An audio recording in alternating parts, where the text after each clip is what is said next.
femme représente tout pour moi. C'est grâce à elle que je me bats contre la maladie. Elle m'a donné la force de continuer à vivre malgré le fait que j'ai frôlé la mort à plusieurs reprises.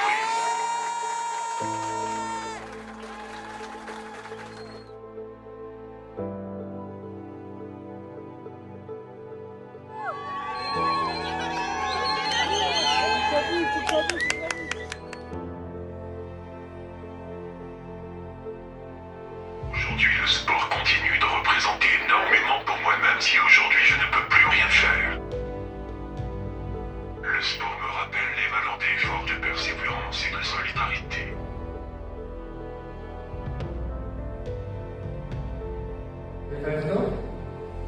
Ouais, merci.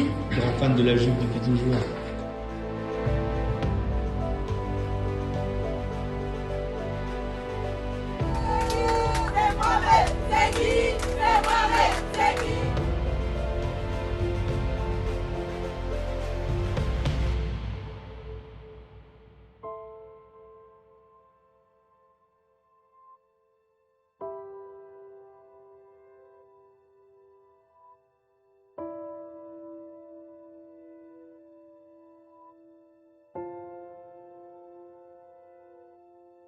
Mohamed, en été 2022, il est rentré un jour du travail et il m'a dit « c'est bizarre, j'ai pas réussi à prononcer un mot, ma langue a buté ». On se rend pas compte, parce qu'il est en bonne santé, parce qu'on se rend pas compte, c'est juste des mots.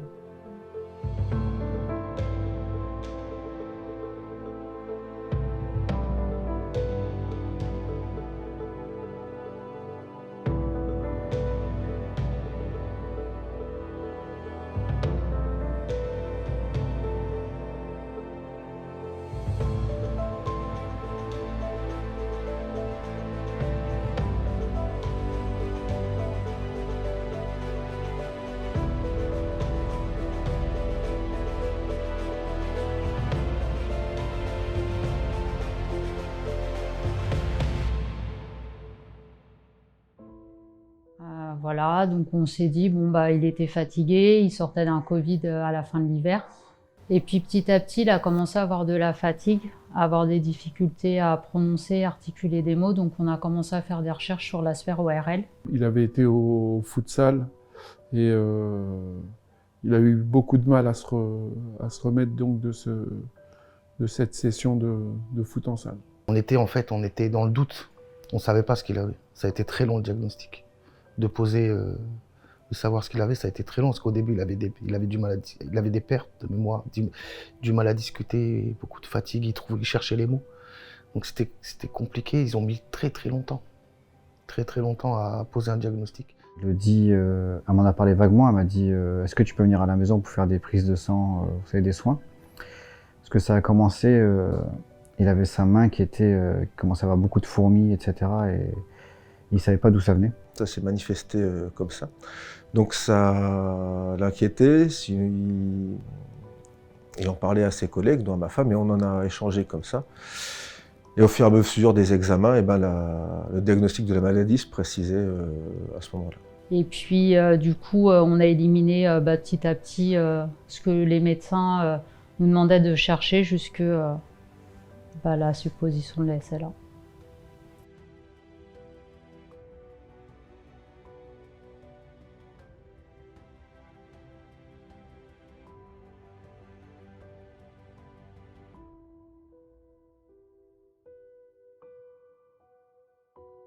Quand il a fait les tests, en fait, février, en fait, il nous annonce que c'est bel et bien la maladie de Charcot. J'en avais entendu parler, j'avais un ami à mon père, un ami assez éloigné que je ne connaissais pas, qui a été atteint et on me racontait que c'était difficile, mais j'en savais pas plus que ça, quoi. Au début, on ne se rendait pas compte que ça pouvait vraiment être ça. On espérait que ça ne soit pas ça. On a appris la maladie par notre médecin traitant qui a supposé donc, le diagnostic. En fait, on ne s'attendait pas du tout à ça. Mais ouais, ça a commencé tout doucement et puis on l'a vu en plus, parce que ça a commencé par la main, après les jambes, après la parole. c'était compliqué pour lui. Et bah, moi, je l'ai vécu tout le long en fait, avec lui. Donc.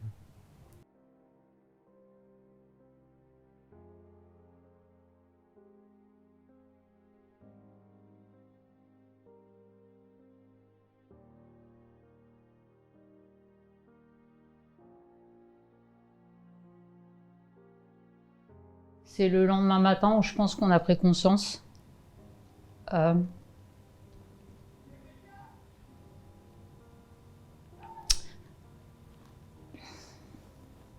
Que il y avait vraiment quelque chose. Et en fait, je me rappellerai toujours avec Mohamed, on était dans la cuisine, comme tous les matins, quand on se levait ensemble à prendre un café, à discuter. Et là, en fait, on s'est regardés.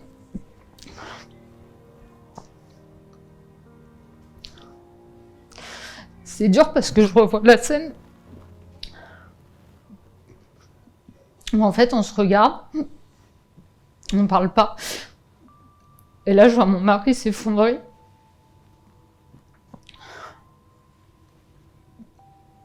Voilà, c'est le début de cette nouvelle vie, si on peut dire. Ça a été dur une première fois parce que sur le moment, en fait, quand on apprend ça, on connaît pas bien la maladie Charcot. Et quand on fait nos recherches, finalement, en fait, on se rend compte que ça va être quelque chose de très très dur à vivre, de très lourd. Et le pire, c'est que c'est une maladie qui va le toucher sur les atouts qui font Mohamed aujourd'hui.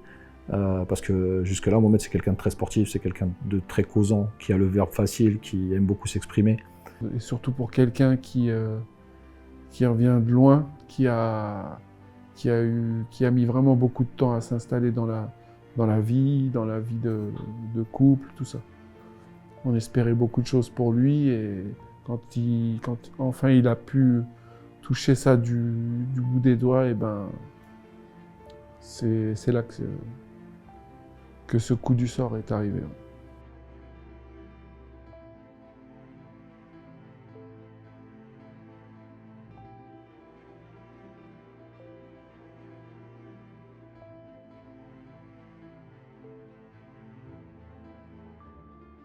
Donc au début, c'était plus par pudeur, on n'en parlait pas trop, c'était plus par intermédiaire. Et après, quand on a appris la maladie, Mohamed, il a toujours été courageux là-dessus.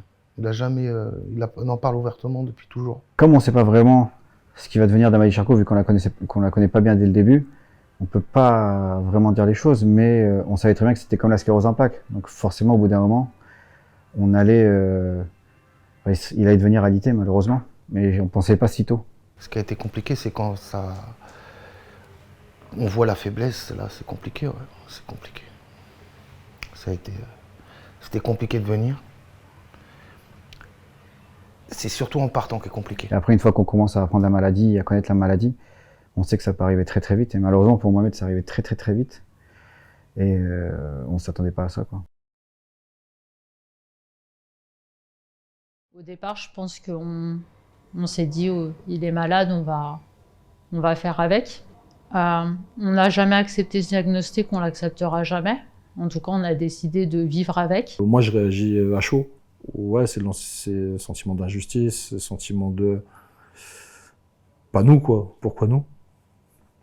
Et la réflexion, elle vient après. Hein. Mais sur le moment, ouais, c'est ça. C'est la colère, l'injustice, l'incompréhension, le fait que c'est un gars qui a fait tellement de bien dans sa vie que on peut pas l'imaginer, quoi. Et on se dit que ouais, c'est injuste. C'est compliqué, surtout quand on connaît Mohamed, un très grand sportif, qui bougeait tout le temps. C'est une très dure épreuve. Il fallait surtout être un soutien pour lui et sa femme. Et après, bah, voilà, trouver aussi un corps médical qui était compétent et pour l'aider au mieux, en fait. Donc ça, c'était plus compliqué. Parce que même les médecins, face à cette maladie-là, ils sont diminués, malheureusement. Personne ne connaît vraiment la maladie. En fait, au départ, mon mari, il a très vite été en arrêt maladie parce que la maladie le fatiguait beaucoup. Nous, on a décidé que moi, j'allais continuer à travailler. Et puis, un jour, il a fallu que j'arrête de travailler.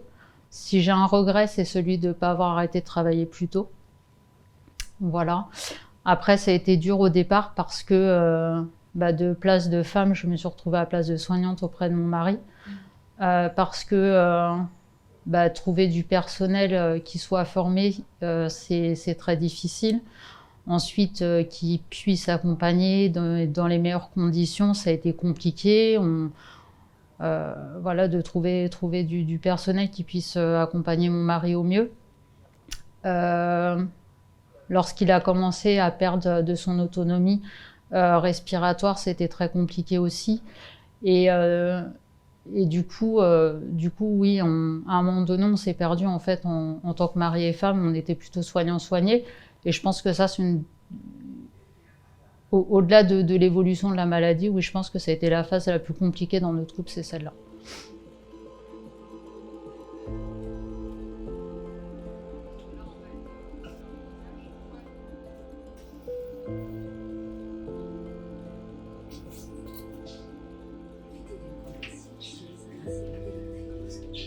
Demande à Jeanne, elle connaît.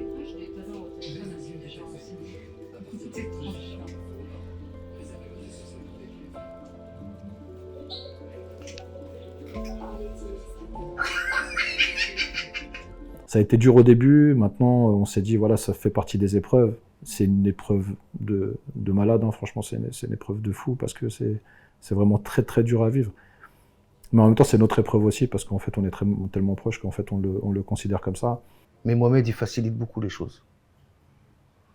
C'est pas quelqu'un qui va se plaindre ou qui va donner envie de s'apitoyer. Bien au contraire, c'est quelqu'un qui donne envie.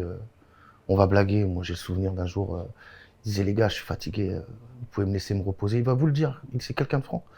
Et je lui dis non, on part pas. Qu'est-ce que tu vas faire? Lève-toi. Si ce n'est dans la logistique, dans la vie de tous les jours, etc. Voilà, les changements, c'est plutôt de cet ordre-là, parce qu'effectivement, du fait de sa non-motricité, c'est hyper compliqué de pouvoir organiser des choses, de faire des choses, etc. etc. Donc en fait, c'est à nous de nous adapter plutôt, du coup. Et ça a été un changement, effectivement, qui a demandé un petit travail. Après, je peux pas dire que, enfin, je vais pas me plaindre parce que vu ce qu'il vit aujourd'hui, voilà, c'est rien. Voilà, ça a demandé de l'adaptation, ça a demandé à ce qu'on puisse revoir nous nos méthodes de visite, de tout ça, parce qu'avant il venait chez moi, enfin même au début de la maladie, hein, quand il venait encore chez moi, il parlait encore, etc., etc. Donc du coup ça nécessitait pas mal de changements, mais le fond n'a absolument rien changé, et bien au contraire, c'est qu'on continue à être liés. Et de toute façon, quand on était jeunes, on a fait des pactes, nous. Et on s'est dit que rien ne nous séparerait, et c'est sûrement pas une maladie, bien au contraire, qui va séparer, ou en tout cas empêcher ce lien de perdurer. Maintenant, ouais, c'est vraiment cette logistique qui est difficile à mettre en place, à mettre en œuvre aujourd'hui. Et le fait qu'il soit pas mobile. Cette immobilité, c'est dur. Impeccable. Bientôt les vacances, monsieur le professeur.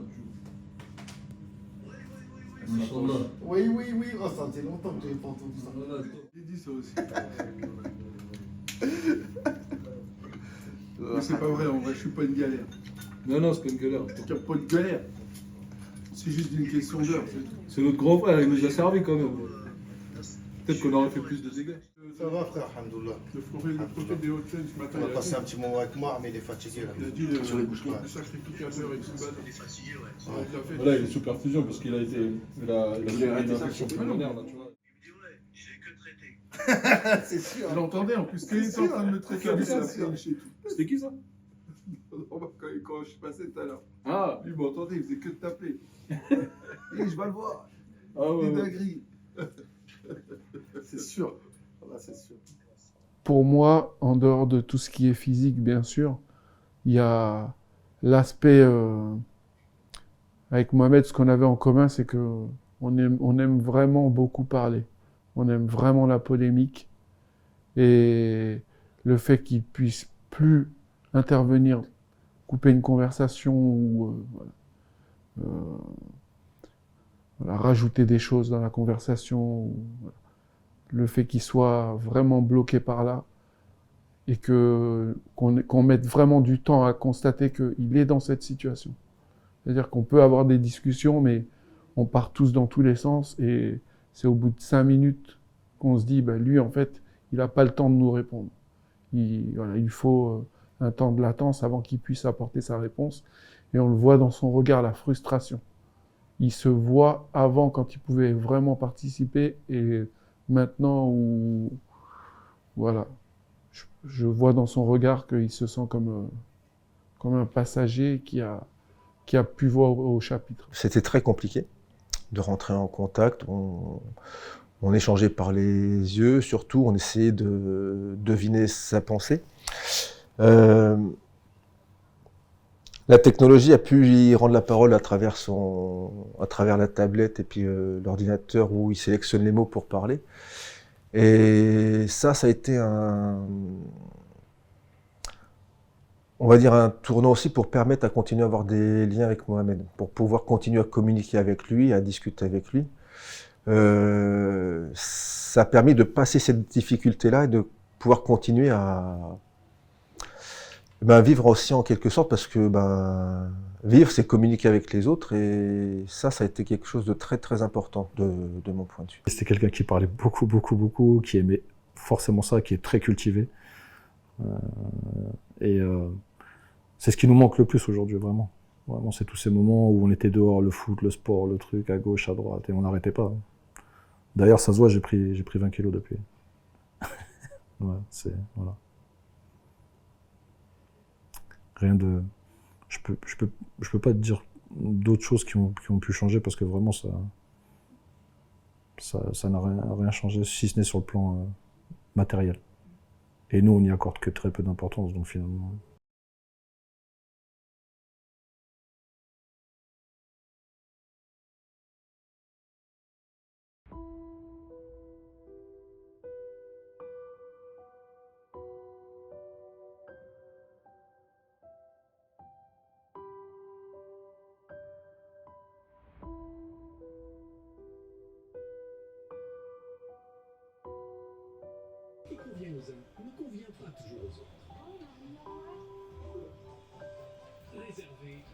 Ah ouais? C'est dommage qu'il n'y ait pas Je dois dire devant la caméra que vous êtes fan de votre travail. C'est dommage qu'il n'y ait pas Lydie pour dire ça. Lydie, elle serait cachée sous une plante, là. Tant que vous respirez, cela veut dire que vous êtes en vie. La maladie est une épreuve difficile, alors prenez conscience que la santé est un luxe, un privilège à ne pas négliger. Avant la maladie, j'étais avant tout un passionné de sport, et plus particulièrement de football. C'était une part essentielle de qui j'étais. Je passais des années à pratiquer, à m'entraîner, à vibrer sur les terrains. Le sport m'a donné une énergie incroyable, une discipline.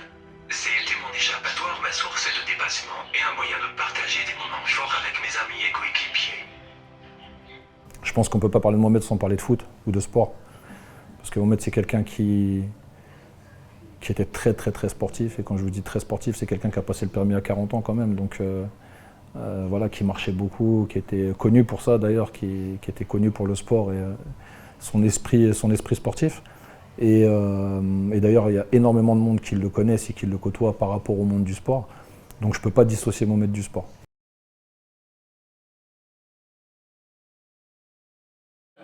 C'est où? C'est où?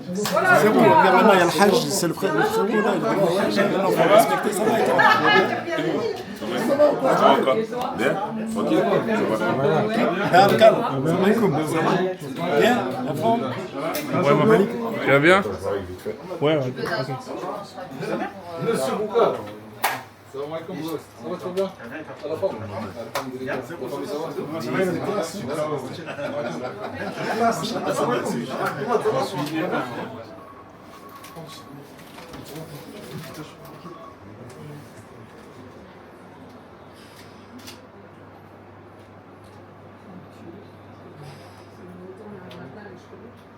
D'accord, ok.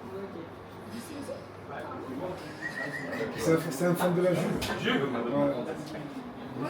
C'est un fan de la Juve.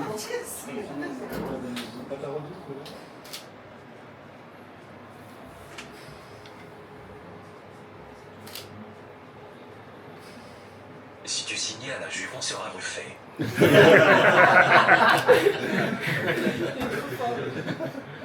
Non, j'ai pas signé là-bas. C'est pas.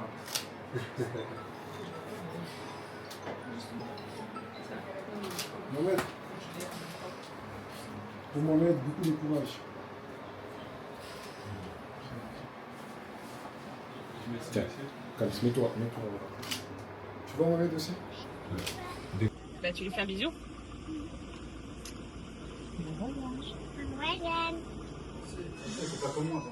Allez, stop, les gars, tranquille. Attends. C'est moi. Je te dis quand tu peux débrancher, Rachid. Allez, sur la respi. Moi, elle est bien. C'est comment moi? Moi, c'est ok. Oui, c'est ok. Attends. Vas-y. Là, c'est bon. Allez, à 3, 2, 3.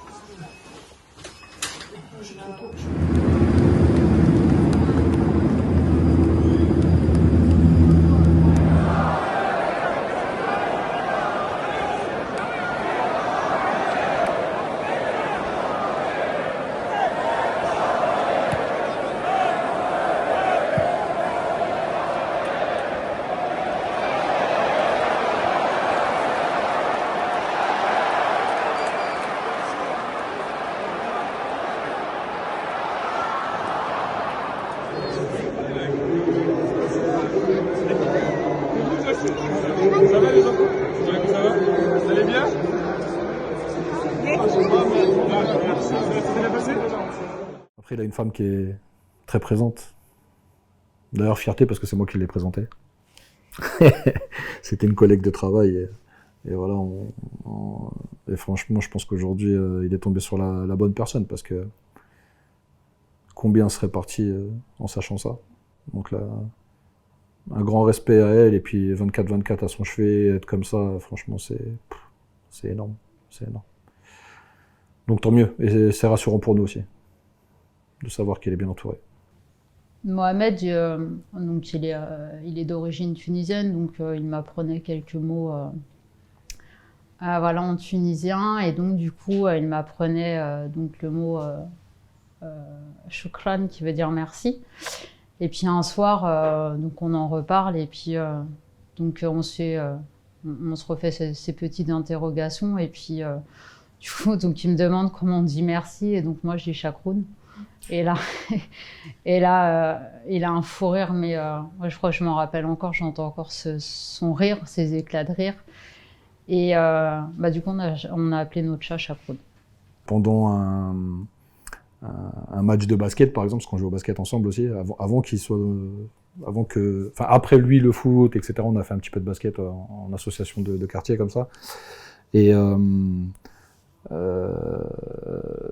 pendant un match de basket, en fait, où moi j'ai fait de la boxe pendant 15 ans avant, il m'est jamais rien arrivé, et ce jour-là, en fait, il m'arrive un coup de coude sous l'œil, enfin voilà, point de suture, etc., etc.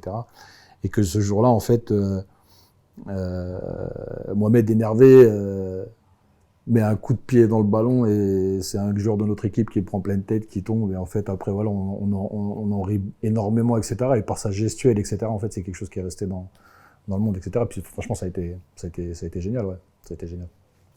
Je suis infirmier, mais il me dit que je suis le touriste. Alors, je suis un touriste.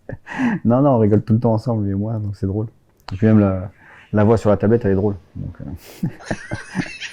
c'est bien, il peut faire des emojis, il peut tout faire. Avec sa tablette, là, c'est cool.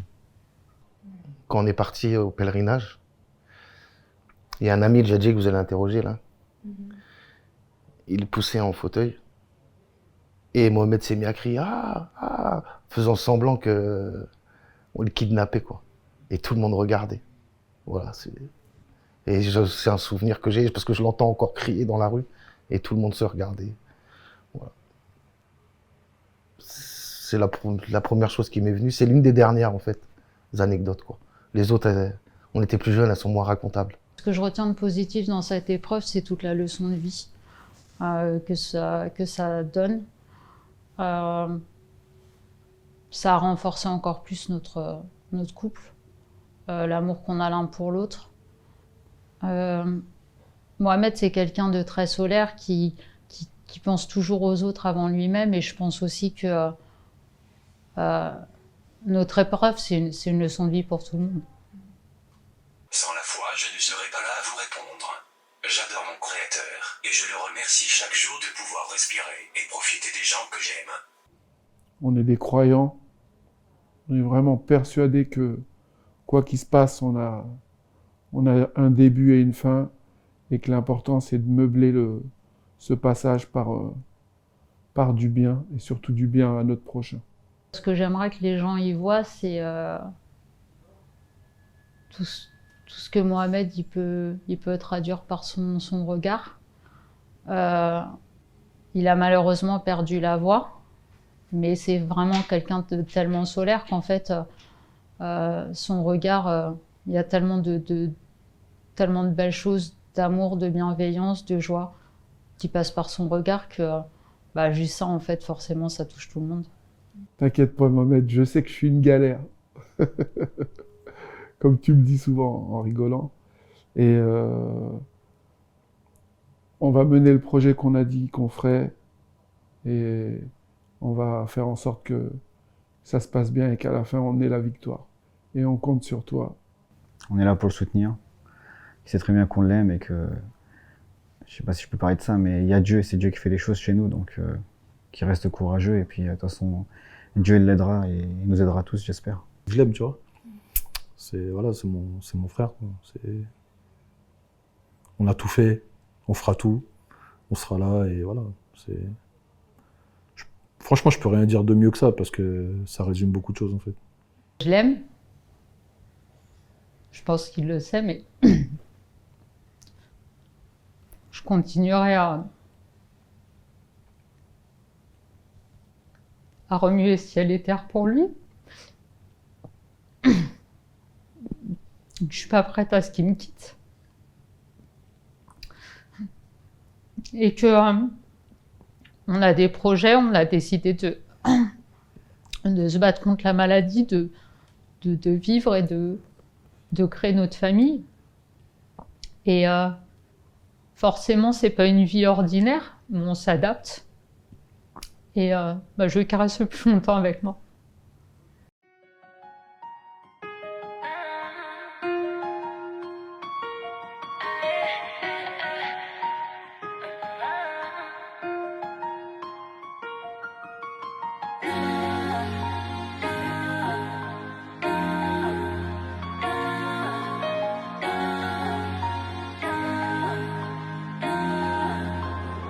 Oui, ça fait des années je te cherchais.